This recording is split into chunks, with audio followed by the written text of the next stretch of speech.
Hey, what's going on, guys? Welcome to my channel. My name is Manny. Today I'm going to talk to you guys about how I managed to pass my LLQP exams. I'm going to give you guys a couple insights, a couple pointers, a couple tips, solutions on how to overcome this big mountain, as some of you may perceive, and give you a couple insights on how to overcome this challenge. So if you didn't know this already, LLQP stands for Life License Qualification Program. It was developed by the Canadian Insurance Services Regulatory Organizations. What a mouthful. It's also commonly known as CISRO for short. In simple terms, obtaining this license allows you to service financial services and insurance products all across Canada. All right, so we're going to talk about 8 simple tips on how to pass your LLQP exams successfully. Are you guys ready? Number 1, vision and focus. I don't have time to study. I'm just too busy, Manny. I don't have the time. Listen, guys, I get it. Before you attempt to get on this journey, you need to ask yourself this question. Why do you want to do this? Here, let me give you an example. You see, for me, the reason why I want to do this is because I've come to an understanding that the financial and insurance industry is one of the most lucrative industries that provides services that people need. And for me, I love helping people. I want to see the best of my friends. I want to see the best of my loved ones, my family, and even my enemies, believe it or not. And so to be able to provide valuable education, valuable information, and valuable services to individuals gives me a sense of purpose. And my vision is to be an inspiration amongst other people. The second tip on the list, guys, is utilizing group studies. Yes, one of the most beneficial things about group studies is that it encourages you and the members to think creatively.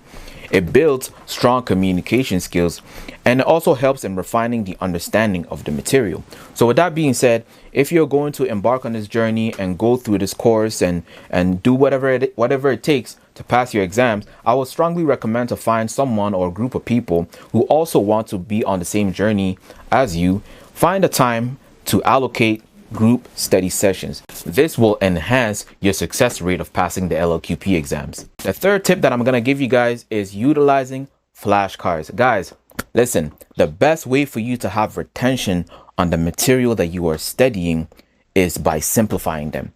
And what's the best way to do that is none other than flashcards. There are so many beneficial factors about utilizing flashcards. Improved memory, enhanced concentration, accelerated learning speed, improved vocabulary. When I first started utilizing flashcards for my studies, not only I was able to retain the information better, but I was also able to speed up my learning process. I'm going to give you guys a link in the description that will give you access to one of the best online flashcards that you could utilize and create for your own. So make sure you check it out. Coming up, number 4th tip on the list is read the questions carefully. These questions are all scenario-based questions. There is not one question that will ask you, what is the meaning of apple? They're all scenario-based questions. And there is not one right answer, but there is only one best answer. What does this mean? It means that 3 answers could be correct, right? But there's only one best answer out of the question that they're asking you. Well then, Manny, how do I get to the best answer? Well, listen, this is why you really need to understand the subject, the terms, and definitions in order for you to answer what they want you to know. Let me tell it to you like this.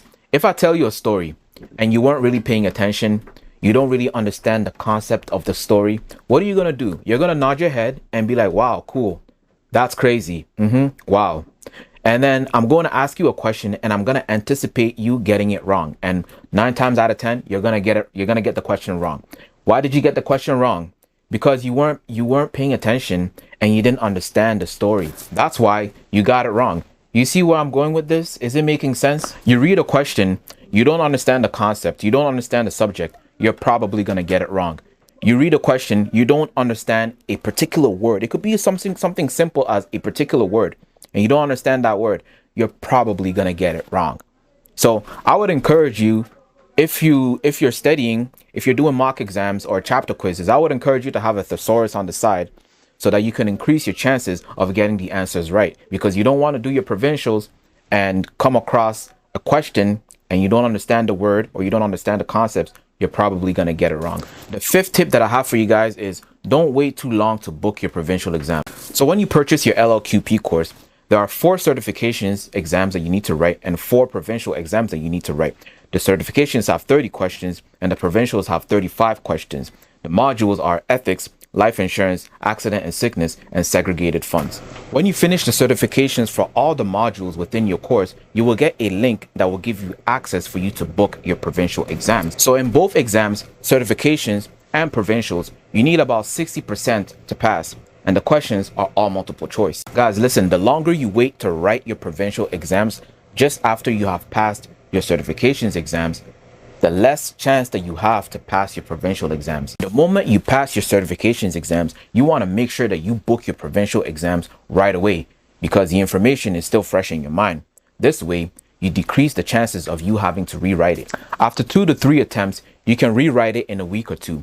After the 4th attempt, you may rewrite it, followed by a period of 3 months. So guys, you want to do your best to decrease your chances of rewriting it.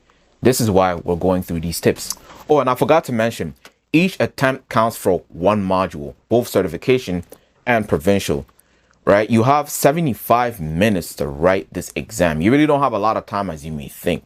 So what you want to do is you want to plan accordingly on how you're going to write this exam. I would say to allocate at least 3 to 4 minutes for each question.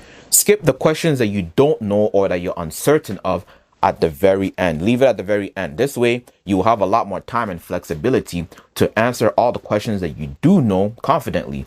And in this way, you'll be able to get through the exam successfully. You want to give yourself a lot of time to get through all of the questions. You don't want to not answer questions that you're very confident in or that you do know, right? So you want to answer majority of the questions that you do know and leave the questions that you're uncertain of or that you're unsure of at the very end. At least this way, when you get to it, you can at least guess it. And it's okay because if you have majority of the questions answered and you do guess the questions that you don't know or that you're uncertain of, you leave the exam a lot more confident knowing that you've gotten through all of the questions. So those are a little extra nuggets that I decided to throw in there. Let's get to number 6. Number 6 is skipping the big scenario questions. Okay, so what do I mean by this? Guys, listen, the way the exams are written is all scenario based questions, right? You want to answer whenever they give you like a big question, a big scenario question, look for the very last question of what they are asking you. You look at the very last question they are asking you, and then you look at the answers. You glance at the answers and you make an educated guess. And then you go back and read the scenario, right? This way, I'm telling you, this way is very, very effective because you save a lot of time. Well, a lot of time, what these guys do is they will throw in a big scenario question and they will throw in things that are unnecessary just to confuse you and just to kind of throw you off, right? So let's look at this example. Let's pull up an example. Let's look at this example. All right, so this is an example of a scenario-based question that you're going to get most of the time when you're writing your exam, right? I'm not even gonna read the scenario question. It's too much information. I'm gonna go to the last question of what it is that they're asking me. The very last question says, "What is the important step Anne missed to fulfill in her role as the advisor?" Now, before you answer this question, you need to make sure that you have a thorough understanding of the modules, because if you don't have a thorough understanding of the modules, it's going to be very hard for you to kind of dictate what it is that they're asking you. So let's look at the option that we have there, right? So A, she did not witness Noreen actually sign the contract. B, she should not have left the application unattended. C, she should not have accepted the passport as a form of identification.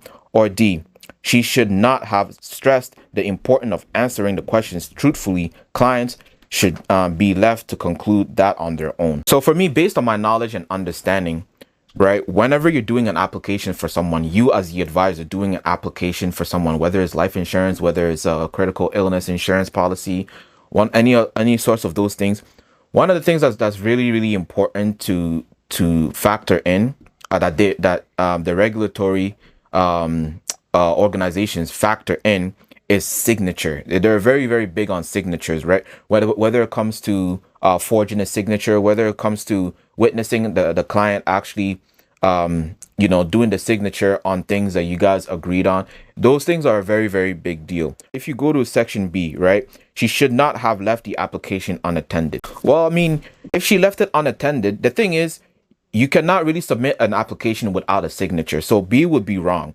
Letter C, well, section C, Well, it says she should not have accepted the passport as a form of identification. That's wrong as well, right?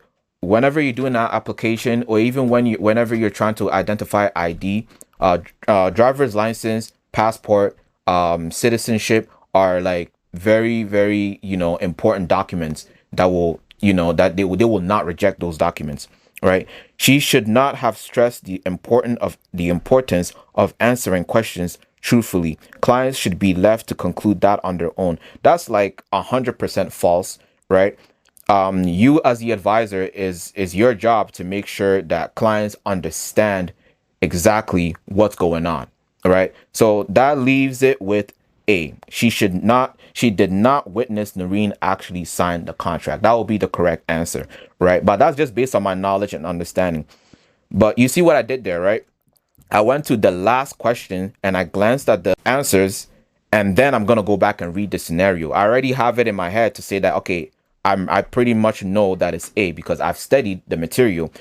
Now when I go back to read the scenario question, is going to make sense and be a lot easier for me to get through it confidently, right? So let's go through this together, right? It says Anne met with her client Noreen to help her apply for some much needed term insurance, right?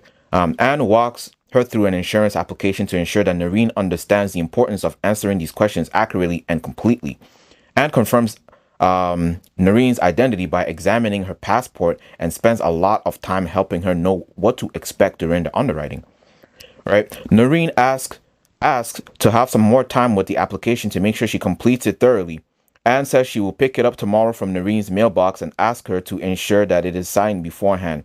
Right? You see what they did there, right? They threw in a lot of stuff that is just really like unnecessary. The question is, what is the important step that Anne missed to fulfill in her role as the advisor? If you read chapter 9 on life insurance application and underwriting, you're going to find the answer there. Just make sure you read that module, you understand it thoroughly, so that you can have a lot more confidence in answering these questions. Number 7 on the list, guys, is your learning style. Knowing and understanding your learning style. When I first started to dive into the LLQP module, I didn't know how to study it. I didn't know how to come about it. I just didn't know where to start. And that had a lot to do with my learning style. Through trials and tribulations, through challenges and difficulties, through obstacles, through mountains and valleys, I've come to find out that I'm a visual learner, right? Knowing your learning style is very crucial for you to know how to go about retaining information and go about, understanding the material. Right. So if you guys are interested, you could check out the link in the description. I'm going to provide a link that will help you to understand your learning style. It's a very quick 5-minute quiz that you will take, and this will dictate what type of learner you are. There's auditory learner, there's kinesthetic, and there's visual learner. I would strongly recommend to take that quiz. It's actually less than 5 minutes. I would say it's about like 1 minute to be exact, right? Yeah, 1 minute and some change, right? So it's going to be provided in the description below, so make sure you check it out. The last tip that I have for you guys is utilizing the manual, the chapter quizzes, and the mock exams. When you first start to get enrolled in this course, right, you're going to come across 4 modules, right? Ethics, life insurance, accident and sickness, and segregated fund.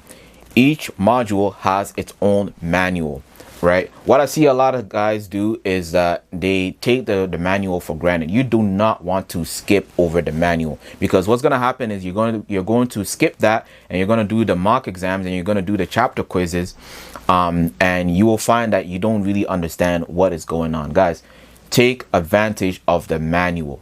It is there for a reason. It is there to utilize. It is there to maximize, right? See, now I know that the manual can be a little bit overwhelming, or for some people, for most people, really very overwhelming, right? So this is why I decided to take on the challenge to make it easier on you guys. I created a course on Brainscape, right? And it is strictly based on the LLQP modules, right? And the flashcards are based with true or false questions, scenario based questions, mock exam questions, right? So feel free to check it out. I'll provide the link in the description below as well. If your LLQP course provider is with Oliver's, make sure you utilize the chapter quizzes.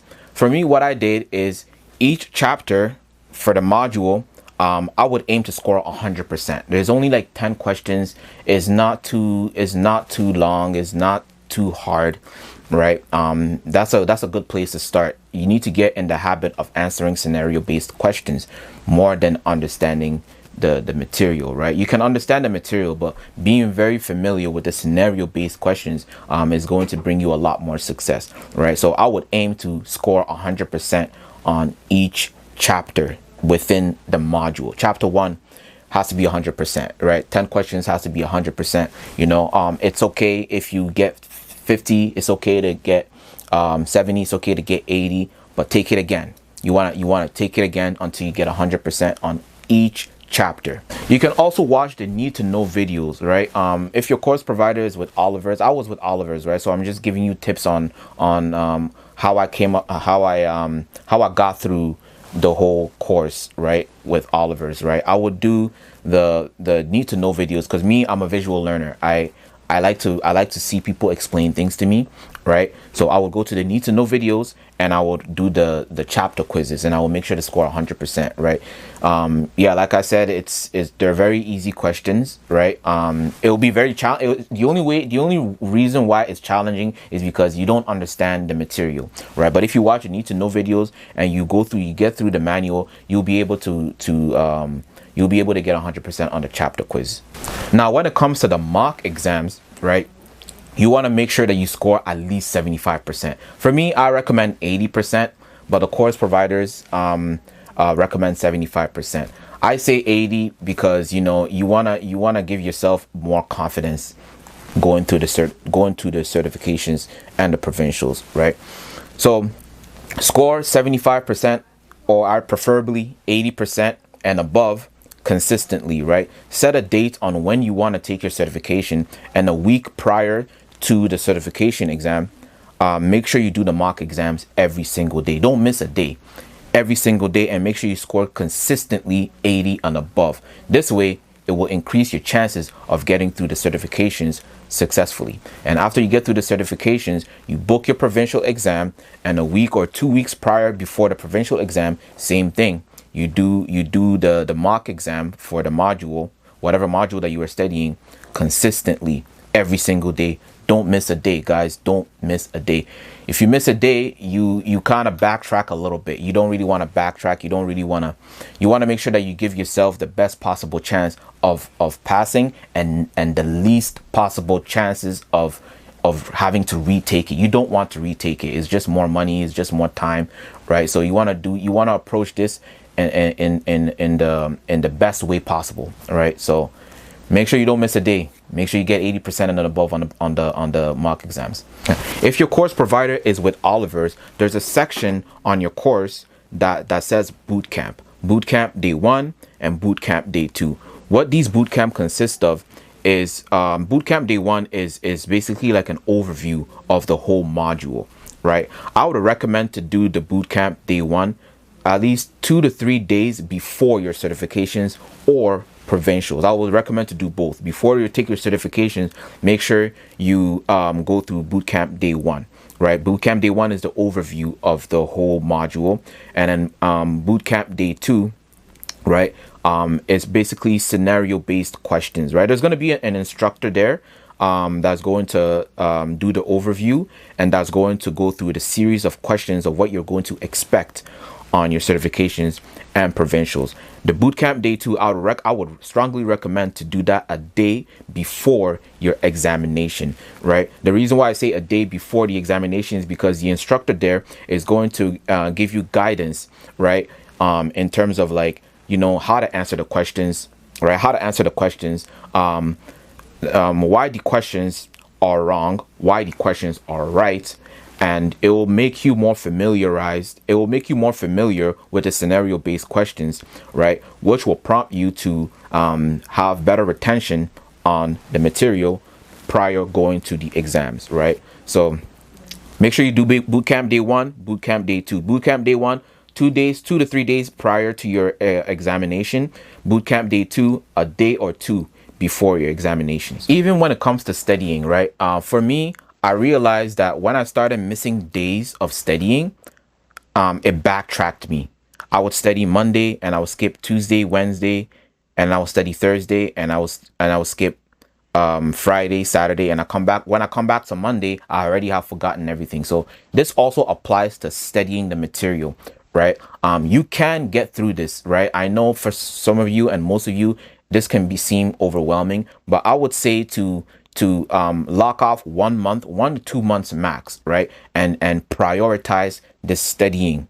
Prioritize the studying for 1 to 2 months consistently. 6 days out of 7, you should be studying at least an hour to 2 hours, so that this way you'll be able to retain the information a lot better and that you'll be able to get through the exams successfully. All right, so that's all the nuggets that I have for you guys today. If you found these tips useful, please give it a like. Please subscribe to the channel. I would really appreciate it. Feel free to follow me on social media, Facebook, Instagram, and TikTok. If you have any questions, recommendations of videos that you would want to see regarding LLQP or financial topics or concepts, please let me know in the comment section below. And yeah, until then, I will see you guys in the next video.